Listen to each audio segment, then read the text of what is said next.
सुप्रभात प्यारे बच्चों, आज हम बाल गोविंद भगत वाला चैप्टर आगे का पढ़ेंगे। कल पढ़ाया था उससे आगे का।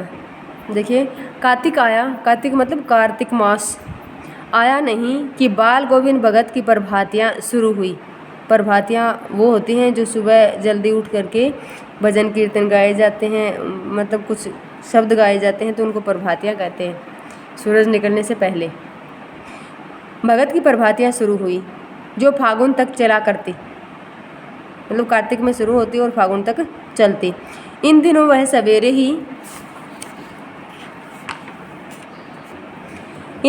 सवेरे ही उठते, न जाने किस वक्त जगकर वह नदी स्नान को जाते।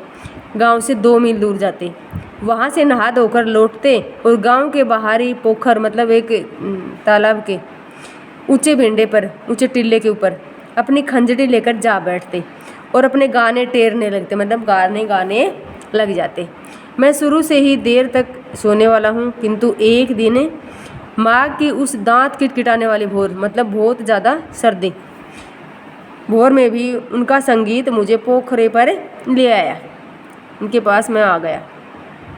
अभी आसमान के तारों की दिमक बुझी नहीं थी, मतलब जो आसमान में तारे थे वो दिखाई दे रहे थे। हाँ, पूरब में लोही लगी हुई थी। लोही मतलब जो सुबह सुबह की लालिमा थी, जिसकी लालिमा को शुक्र तारा और बढ़ा रहा था।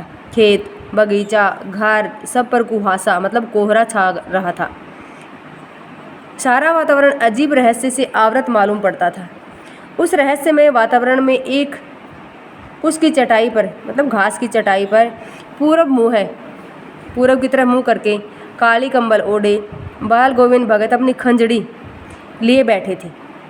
उनके मुंह से शब्दों का तांता लगा हुआ था, मतलब लगातार बोले जा रहे थे। उनकी अंगुलियां खंजड़ी पर लगातार चल रही थी बजाने में। गाते गाते इतने मस्त हो जाते, इतने सुरूर में आते, उत्तेजित हो उठते कि मालूम होता अब खड़े हो जाएंगी। कमली तो बार बार सिर से नीचे सरक जाती। मैं जाड़े से कँपा रहा था, मतलब सर्दी लग रही थी, किंतु तारे की छाँव में भी उनके मस्तक के श्रम बिंदु जब तब चमक ही पड़ते। श्रम बिंदु मतलब जो गा रहे थे, पसीने वाली बूंदे उनके मस्तक पर। इतनी सर्दी में भी उनके पसीना आ जाता था गाते गाते।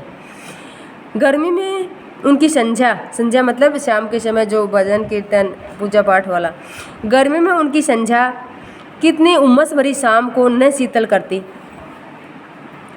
अपने घर के आंगन में आसन जमा बैठते वो। गांव के उनके कुछ प्रेमी भी जुट जाते। खंजड़ियों और करतालों की भरमार हो जाती। एक पद बाल गोविंद भगत कह जाते। उनकी प्रेम मंडली उसे दोहराती तो तिहराती, मतलब दोबारा गाती, तिबारा गाती। धीरे धीरे स्वर ऊंचा होने लगता, एक निश्चित ताल, एक निश्चित गति से। उस ताल स्वर के चढ़ाव के साथ श्रोताओं के मन भी ऊपर उठने लगते।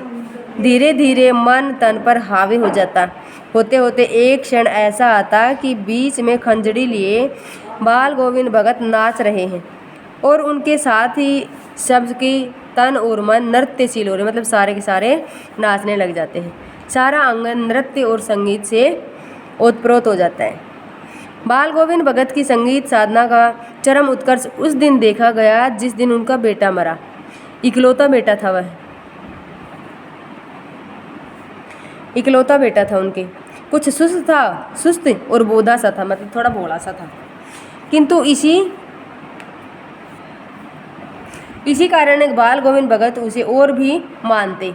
उनकी समझ में ऐसे आदमियों पर ही ज़्यादा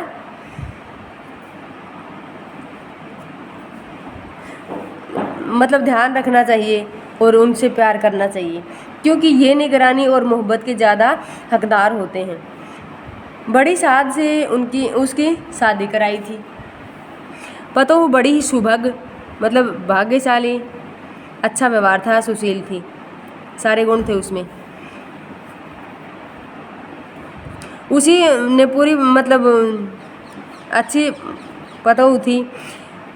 घर की पूरी प्रबंधिका बनकर भगत को बहुत कुछ दुनियादारी से निवृत्त कर दिया था, मतलब घर की पूरी जिम्मेदारी उस पतो ने खुद पे ले ली थी और बाल गोविंद भगत को इस दुनियादारी के झगड़ों से या दुनियादारी के कामों से थोड़ा हटा दिया था, मुक्त कर दिया था।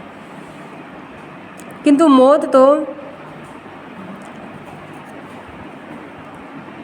मौत ने मतलब सबका ध्यान अपनी ओर खींच लिया। हमने सुना बाल गोविंद भगत का बेटा मर गया। कुतूहलवश हम उनके घर गए। कुतूहलवश मतलब आश्चर्यवश देखकर दंग रह गया। बेटे को आंगन में एक चटाई पर लेटाकर सफ़ेद कपड़े से ढक रखा है। वह कुछ फूल तो हमेशा ही रोपते रहते, उन फूलों में कुछ तोड़कर उस पर बिखरा दिए। फूल और तुलसी दल भी बिखरा दिया। सिरा ने एक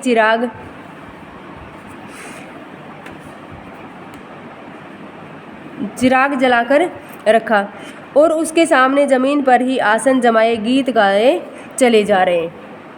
वही पुराना सबर, वही पुरानी तल्लीनता। घर में पतोहू रो रही है, उसे गांव की स्त्रियां चुप कराने की कोशिश कर रही हैं, किंतु बाल गोविंद भगत गाए जा रहे हैं। हाँ, गाते गाते कभी कभी पतोहू के नज़दीक भी जाते और उसे रोने के बदले उत्सव मनाने को कहते। आत्मा परमात्मा के पास चले गई। विरहिणी अपने प्रेमी से जा मिली। भला इससे बढ़कर आनंद की कौन बात है। मैं कभी कभी सोचता यह पागल तो नहीं हो गए, किंतु नहीं, वह जो कुछ कह रहे थे उसमें उनका विश्वास बोल रहा था। वह चरम विश्वास जो हमेशा ही मृत्यु पर विजय होता आया है। बेटे के क्रियाक्रम में तुल नहीं दिया, पतोहू से ही आग दिलाई उसकी। किंतु जो ही श्राद्ध की अवधि पूरी हो गई, पतोहू के भाई को बुलाकर उसके साथ कर दिया। उस पतोहू के भाई को बुला करके उस बेटे की बहू को उसके साथ कर दिया और कहा, यह आदेश देते हुए कि उसकी दूसरी शादी कर देना। इधर पतोहू रो रो कर कहती है, मैं चली जाऊंगी तो बुढ़ापे में कौन आपके लिए भोजन बनाएगा, बीमार पड़े तो कौन एक चुल्लू पानी भी देगा। मैं पैर पड़ती हूँ, मुझे अपने चरणों से अलग नहीं कीजिए। लेकिन भगत का निर्णय अटल था। तू जा नहीं तो मैं भगत कह रहे हैं, तू जा नहीं तो मैं ही इस घर को छोड़कर चल दूंगा। यह थी उनकी आखिरी दलील और इस दलील के आगे बेचारी की क्या चलते। बाल गोविंद भगत की मौत उन्हीं के अनुरूप हुई। वह हर वर्ष गंगा स्नान करने जाते।